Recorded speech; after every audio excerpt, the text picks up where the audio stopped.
Welcome to Live DAF, your online DAF Yomi Shir.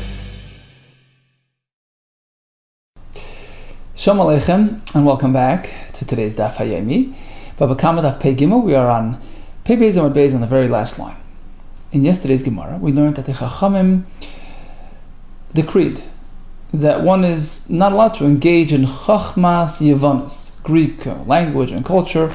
Asks the Gemara, really? Chachmas Yevanis me asira? Is it true that one may not engage in Chachmas Yevanis? V'atanya, listen to this brisa. Amar Rebbe. Rebbe asked the question. I don't understand. Why in Eretz Yisrael, in certain portions of Eretz Yisrael, Taisa says it's speaking about, specifically about today's Syria, which was annexed to Eretz Yisrael. Why do they speak a sort of a funny language? But Eretz Yisrael, why do they speak Lashon Sursi? Lashon Sursi Lama. Why Lashon Sursi? Sursi relates to Syria, So Sursi is like sort of a crossover. It's an in-between language. Why do they speak this type of language? Oy Lashon HaKodesh, Oy Lashon Yevanis. Speak the language, either Lashon Kodesh or Greek. Why this sort of, crossover dialect, this sort of slangy way of speaking? Rashi says, Lashon Kodesh, Lashon Yevanis, Lashon Tzach. It's clear, it's concise, it has clear expressions. The Sursi, on the other hand, is Lashon Nilaghu. It's sort of like an off-brand language.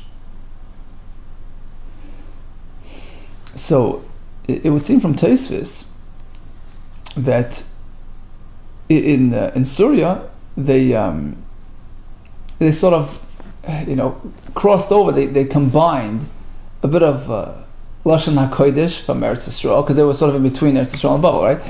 So it was sort of a combined language, a bit of Lashon Kodesh, a bit of Aramaic.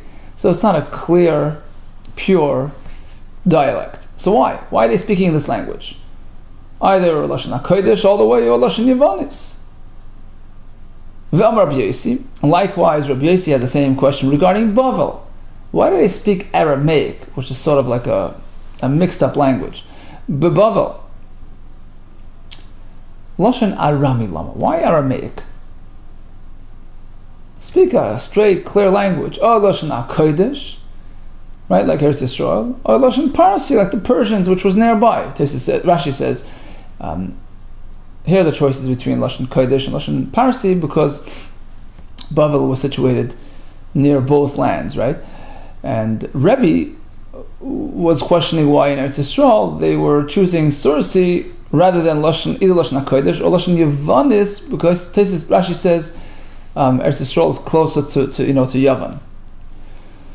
So bottom line is, both Rebbe and Rabbi Yosef, or Rabbi Yossi, depending on the Gersa, suggested that people speak Greek. Apparently it's not off limits. Answers the Gemara, well, it depends if you're speaking about language or the culture, all the cultural expressions and that type of thing. Amri, Lashon Yevani l'chud, Chachmas Yevani is l'chud. Lashon Yevani, it's not so terrible. Chachmas Yevanis is what's forbidden. Engaging in their expressions, in their cultural, way of thinking and all that. Says the Gemara, even that seems to be okay. Chachmas Yevanis mi asira. Do you mean that's asur? Amar Rabbi Yehuda, Amar Shmuel, Mishum Rabban Shimon ben Gamliel, who was alive at the time of the Churban Beis Hamikdash. The pasuk in Eicha says, "Eini oilolol nafshi." My eyes are, filled with overloaded with tears and crying and muddled with sadness. Eini oilolol nafshi mikoil b'nois iri.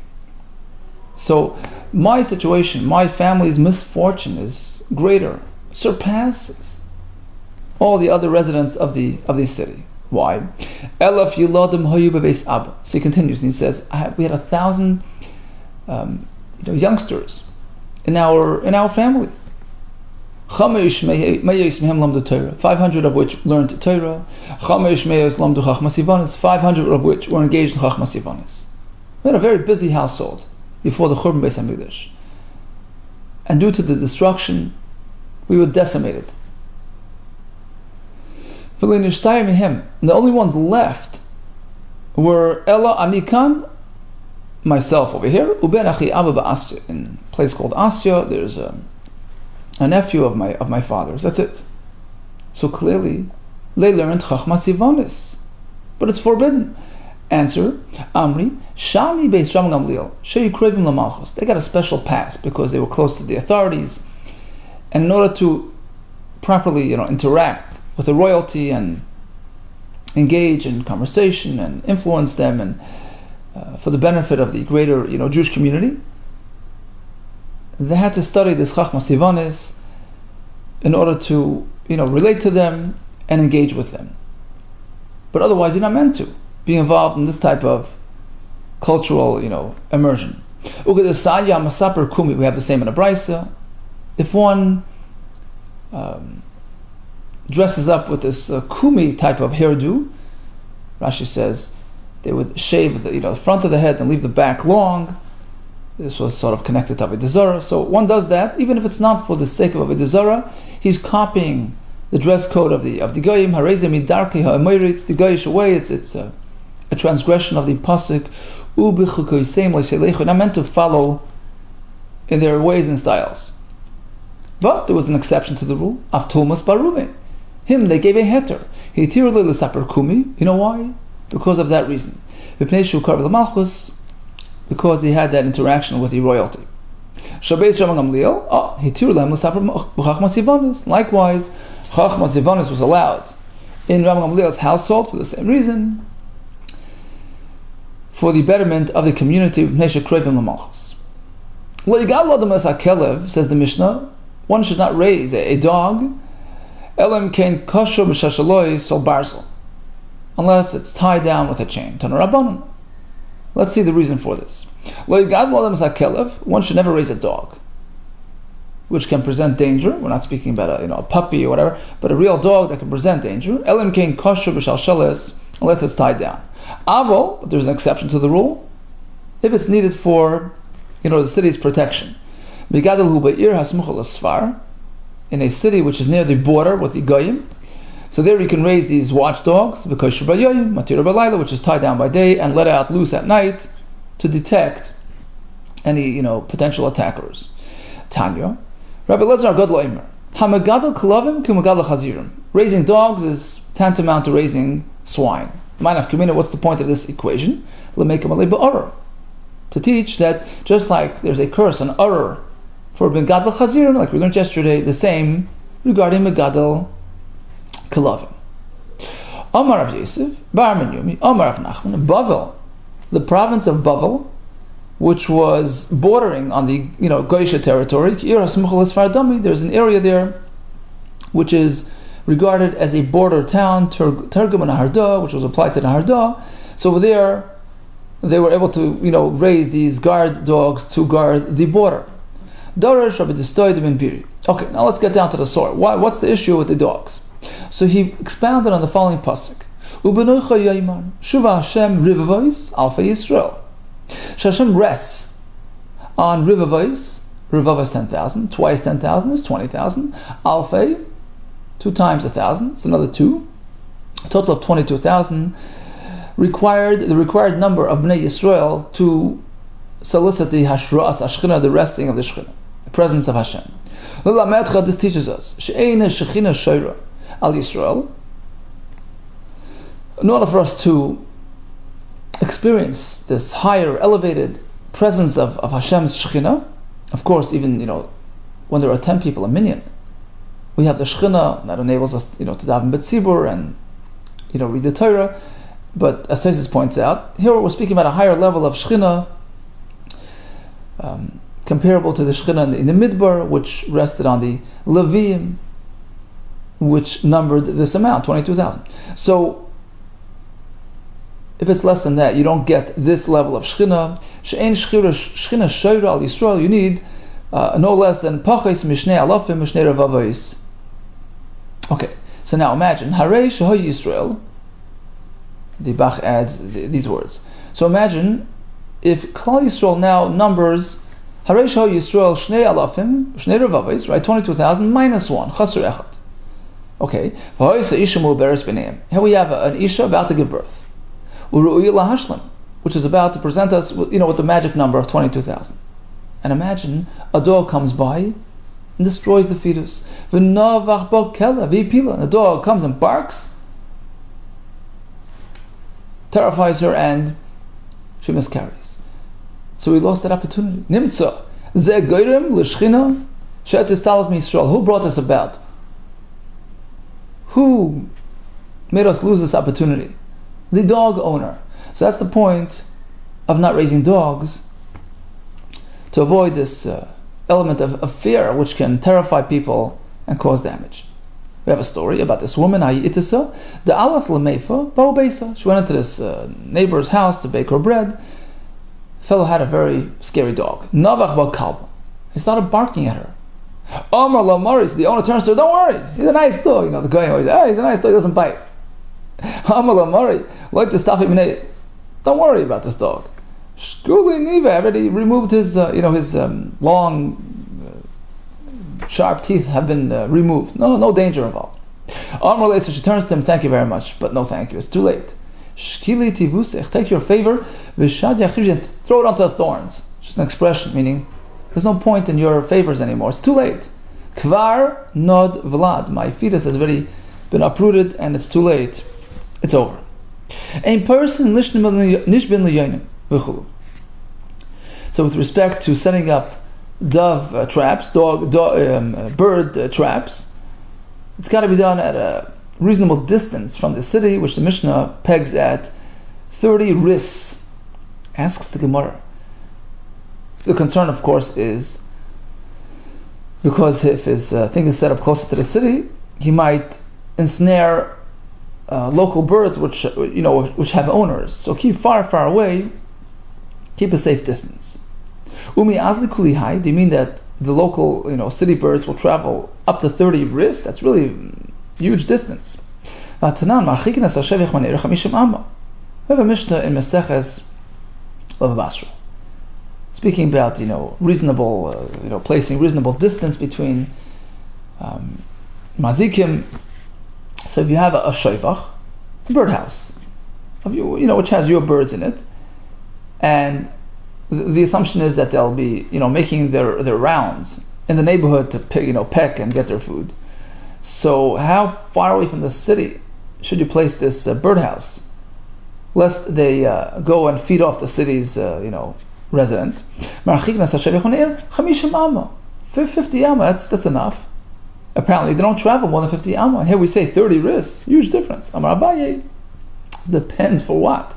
Of course birds fly huge distances, but when we speak about the concern of feeding off the town, karasayo, their stomach, b'chamishim amma malya, gets filled, by pecking 50 amma of remnants, whatever, bird feed that they find on the ground. So they're pecking, they get to the 50 amma mark, they're done, they're done eating. So as long as you keep it 50 amma off the city, they're not going to eat off the city. But a fly, once they're full, they can fly and fly. So the max is 30 ris, right? No more than 30. If it's inhabited area, you shouldn't be setting up your traps even 100 mil away. Apparently they travel more than 30 ris. Rabbi Yosef Amar, typically they only fly, a distance of 30 ris. But if it's an area which is full of kramim, vineyards, so Rashi says, they use it as their stopovers. And that allows them to extend their trip. We're speaking that there are birdhouses situated along the way. So once again, they use it as stopovers, and they just, keep on flying and flying. But if it's just empty space, 30 ris is adequate a distance. Asks the Gemara, well, we're telling you not to set up your shevach, not to set up your trap, if it's a Mokum Yishuv, even 100 mil away, because of the, according to Rabbah, because of the shevachin situated along the road, which enables the birds to just keep on flying and flying and flying, and they could be birds that are owned, by people, and you're going to be ensnaring them, right? Asks the Gemara, v'tepikli mishum shevachin. So we're saying b'yishuv afilu mea mil. Well, if it's a Mokum Yishuv, which, like we explained, encourages the birds to keep on flying, so even if you're 100 mil away from the city, you can't put up your trap. According to Rabbah, we're speaking that there are shevachin along the route, and shevachin typically house birds. So in any case, you shouldn't be putting your trap near those shevachin. Skip the city 100 mil away. Forget about that factor. You have shevachin nearby, which you meant to keep away from, with your traps and your nets. So I have three terutzim why the shevachin don't pose a concern. They belong to Goyim. The hefker, they're ownerless. The day, this fellow himself setting up the trap, he owns those shevachin. They're his birds, so there's no concern there. Hadron Lach Meruba. Okay, we get a new parak HaChayvel, the 8th parak of Bava Kamma, which focuses primarily on physical damages. HaChayvel b'chaver. So Reuven strikes at Shimon and injures him. Chayav alav mishum chamisha dvarim. So it's not an easy way out. You don't just give him the credit card and pay up a set compensation amount. There are actually 5 separate liabilities, which are benezek, bitzar, beripui, besheves, or beishes. The Gemara will explain everything in great detail. Number 1 is benezek. Benezek ketzad. How do you evaluate damage? A free person, typically doesn't have monetary value. He's valueless. He's beyond value, right? Priceless. So what does nezek mean? By the way, Rashi says everything is learned from psukim. The concept of paying nezek is learned from ayin tachas ayin. Tsar is learned from petza tachas petza. Ripui, doctor bills, well, it says rapi. Sheves, unemployment, it says rak shifta yitim. And boishes, we have the pasuk there with the woman who embarrassed him. There is monetary compensation to be paid. Okay, so let's elaborate on each one. Benezek ketzad, how do you evaluate damages? Simi is einai. Suppose he blinded him. Kita es yada, he removed his hand. Shibes ragli, broke his foot. Roy say. We proceed as follows. We view this victim ki'ilu hu eved nimka b'shuk, as though he's right now a fellow on the slave block, about to be sold as a slave. By the way, Rashi says, an eved ivri, a Jewish slave, which is only a 6-year or 10-year. Others ask on Rashi, what do you mean? What happened to the rest of his life? He lost this value permanently. So the Rosh says, an eved kanani, like a non-Jewish slave. So, actual value for the rest of your life. Whereas others explain that Rashi meant to say, sure, like an eved ivri, but you sort of add, how much would he be sold for the next 6 years? And then he goes free, of course. And once again, how much would he be sold for the next 6 years, for the rest of his life? It's kind of tricky to evaluate it, because how many years is he meant to live? So, in any case, the point is, we evaluate him as though he would be sold as an eved, however you learn. So, Roy and Isaac Hilu eved nimka b'shuk, we view him as though he was a potential slave sold on the market. And we estimate, we appraise, how much was he worth prior to this injury, and how much is he worth now, which is a huge amount, right? Difference between yes hand and no hand could be hundreds of thousands, a huge amount of money. So that's the sort of the ikar, the primary compensation payout, the actual loss of value. Next comes tsar, pain, because theoretically he could have done this without inflicting pain. He could have removed his hand, amputated it by a painless amputation with anesthesia or whatever. So the point of the tsar is an additional layer. He inflicted hurt and pain. So kavay b'shvut, ay b'masmer. And on the flip side, you can have tsar without nezek. For instance, he burnt them with a red hot, hot rod, a masper or a nail. Even on his nail, he took a red hot nail and put it on the victim's fingernails. without inflicting any visible damage. But he caused him tsar. Pay up. Then, how do we put it into numbers? Once again, we estimate. How much would a person be willing to accept? How much money can you tempt a person with? That he should be willing to experience this pain. That's the value of the pain. That's how much you pay. Ripoy, doctor bills. He injures him. He has to heal him. He has to pay for his medicine. So now we have an infected wound with all kinds of. If we attribute it to the injury, so the attacker has to pay. But if it's unrelated to the injury, no pay. Let's say the wound healed, and then it's back wounded again. Back and forth. He has to heal him until the very end. But let's say we know it's fully healed, and then somehow later, reopened. He's not responsible. Sheves, what is that? Unemployment. So Rashi explains. The first initial nezek payment really addressed the fact that he's now not able to engage in bricklaying any longer. He doesn't have a hand. So that payment is really the primary loss of wages type of payment. He can no longer serve in his previous capacity. But even a person without a hand, Rahman al-Islam, can still be a shemer kishuin, can still be employed as a night watchman, right? He can engage in just very basic work. So, but now he's lying in the hospital, he's recovering, he can't even do that. So that's an additional liability. That's called sheves. Right? So we view him kilu shemer kishun as though he would be employed as a cucumber watchman.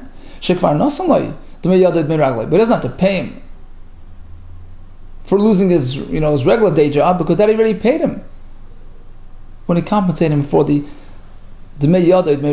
loss of his limbs. That's all included in that. This is an additional point that he's missing even basic work. And finally, we have boishas, shame, embarrassment. How do you evaluate that? Again, that's contextual, circumstantial.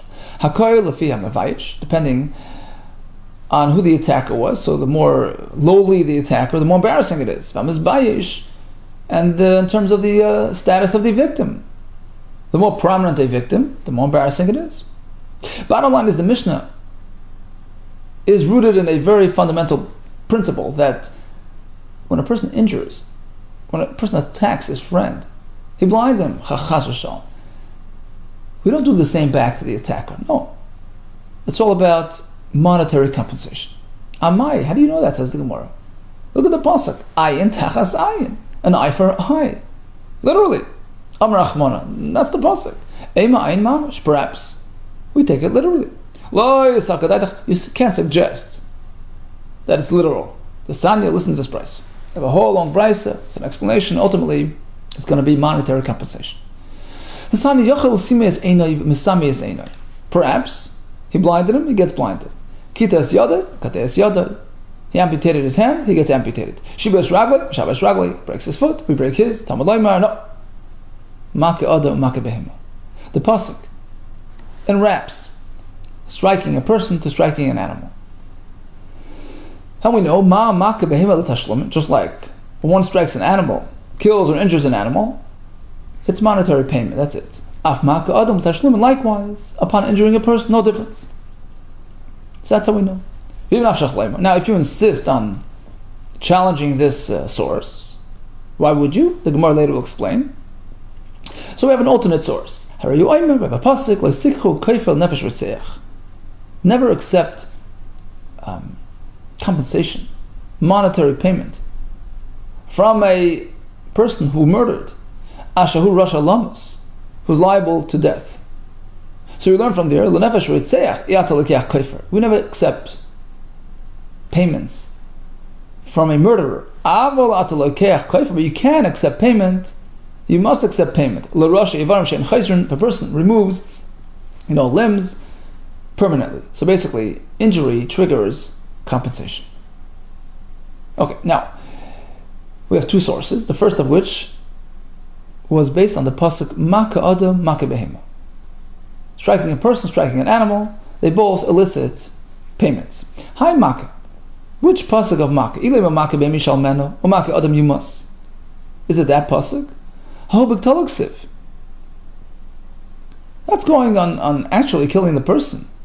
We're speaking that he injured his parents, whatever. We're speaking about a case where he actually gets put to death by the Bezdin. We're not speaking about it just inflicting injury on one's friend. Rather, we're speaking on a different pasuk. Maka nefesh be'emei shalmena, right? If he strikes the animal, he pays for it. Nefesh tachas nefesh, v'samach. Then we speak about Reuben injuring Shimon. V'ish ki yitin mum ba'mitay, right? He inflicts a mum, a blemish, he injures him. Kasher asakin yasalai.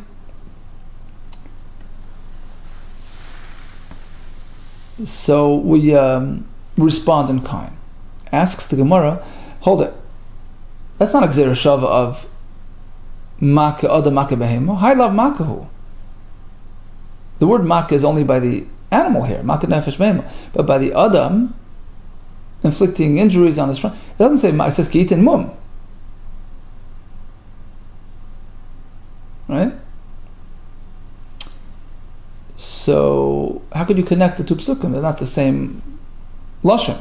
Answers the Gemara, well, it's close enough. Haka kamrinan. You don't need literally the same actual word to make the gzera shava. As long as in their meanings, they mean the same thing. So Maka Nefesh Behema means he struck the Behema, and Ki Yitin Mum Bamita means he struck his friend. And we connect it to, we say Ma Haka Amura Behema Tashlumin, just like by the animal it's payment, Af Haka Amura Ba'ad Tashlumin, by the man it's also payment. What about the pasuk? Person strikes another person, and they were speaking about injuring. Rashi says, "Moishumas," he gets put to death. Apparently,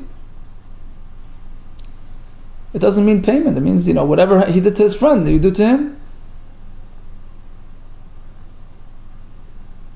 And Rashi explains, the pasuk right after says, "Ayin tachas ayin," right? Eye for eye. So when it says moishumas, doesn't mean we put him to death. It means to say that we incapacitate this specific limb in exchange for what he did to his friend. So he loses his eyesight. Rashi says, we put that aver is put to death, so to speak. So yeah, it sounds like it's literal, not payment. No, says the Gemara, it's payment. How do you know? Maybe it's literal. You can't say that. First of all, we just had that connection. Just like there, it's payment here as well. Likewise, additionally, we have the pasuk right after.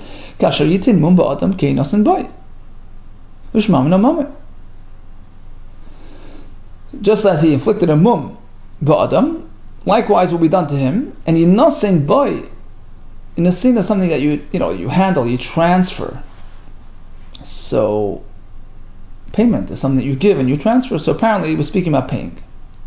Okay, so bottom line, we concluded that chavala, injuring, attacking a person, elicits not literal, a literal response, physical response, rather a monetary liability. Now the Brisa initially had this gzera shava, and then said, well, you might actually challenge the gzera shava, so we have the other pasuk.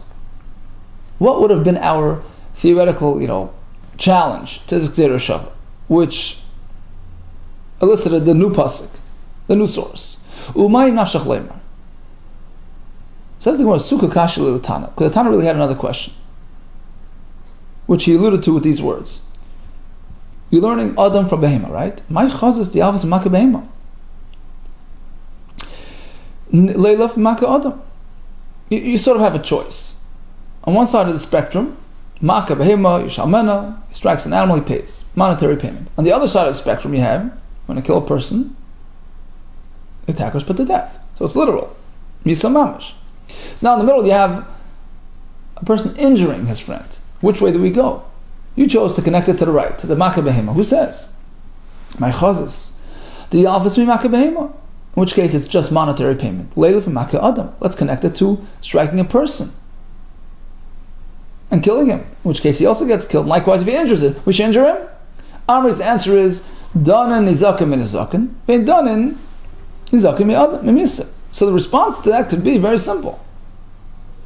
It's more likely to learn damages from damages. Damaging a person from damaging an animal.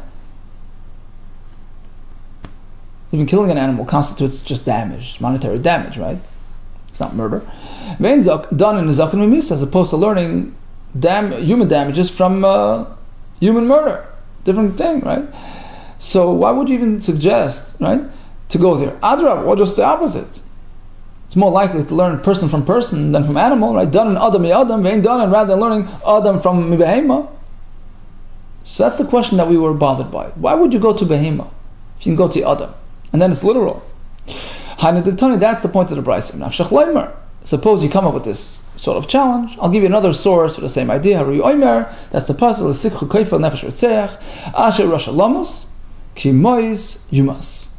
A murderer doesn't get away with payments. He's put to death. And we have a diuk. Kaifer, monetary, bailout, is not applied to a nefesh ritzeach. But it is applied to injuries. Asks the Gemara, who says the pasuk is coming to differentiate between a murderer or just an attacker? It's coming for something else. The pasuk is telling you very simply,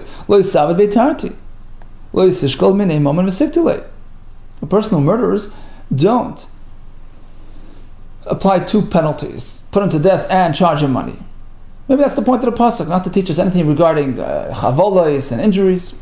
Answers the Gemara, well, for that you don't need a new penalty. We have a different source for that. Double penalty? No. One punishment. Risha achas atamachayvai v'atamachayvai shtei rishayis. You can only apply one penalty to a person at a time. So the pasuk is not needed for that. Rather, to tell us that injury triggers monetary liabilities. But the pasuk is still needed for something else. The Kamar Achmana, pasuk is teaching us very simple. Person murderers, don't let him bail himself out with payments. That's the point of the pasuk, unrelated to injuries and to our discussion. In Cain, if it was only for that purpose, Lichtav Rachman, the pasuk would simplify its expression. Right? Don't accept kaifer. From a person who is bound to be put to death. Why add the word lenefesh ritzeach? It's an added expression. Normally, what's that for? Shema Minot, to teach us this additional point.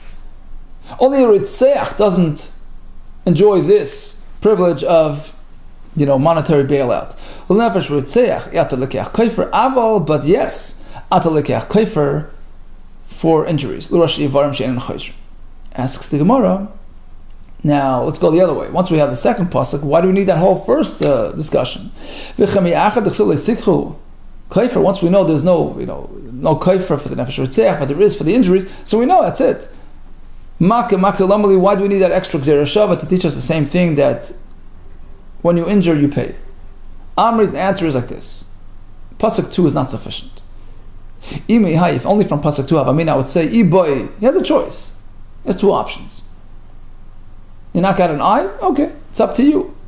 Whatever you value more, your body or your money. The Gemara Bracha says, the pasuk says, "V'ahavta," as Hashem lekecha b'chol levavcha, right? B'chol nafshecha, with your actual life. B'chol meidecha, you love Hashem more dearly than your money, right? You're ready to give away your money for Hashem. Well, if a person is ready to give away his life, it makes it nefesh. So of course, it's money. The Gemara says it's not so simple. Some people value their life more than their money, and some people put their wealth above their life. So perhaps it's up to the person. If he chooses Einoi to give his eye away, Nesif. If he wishes to give away his eye, you want to pay for it, so you have a choice. We don't insist that you do either one. You have a choice. Kamashmon, that's the point of the other Gzera Shav. No. It's not like you have a choice. We learn from the behema, ma maka behema tashlumim, just like by the behema, it's just about payment. Af maka adam tashlumim, likewise, maka a person, all there is payment. We don't give you an option of saving your money and sacrificing a limb. Okay, bottom line is, we learned about Chachmas Sivanis, which was mutter to the Kravim Lamalchus. We learned about taking care not to scare people with the animals. We have the halacha of taking care with respect to setting up traps and birdhouses. And the Chayil Chavera is Chayev Mishum Chamisha Dvarim. Nezek is monetary payment, not literal retribution. All the best to you and Hatzlacha Rabbah.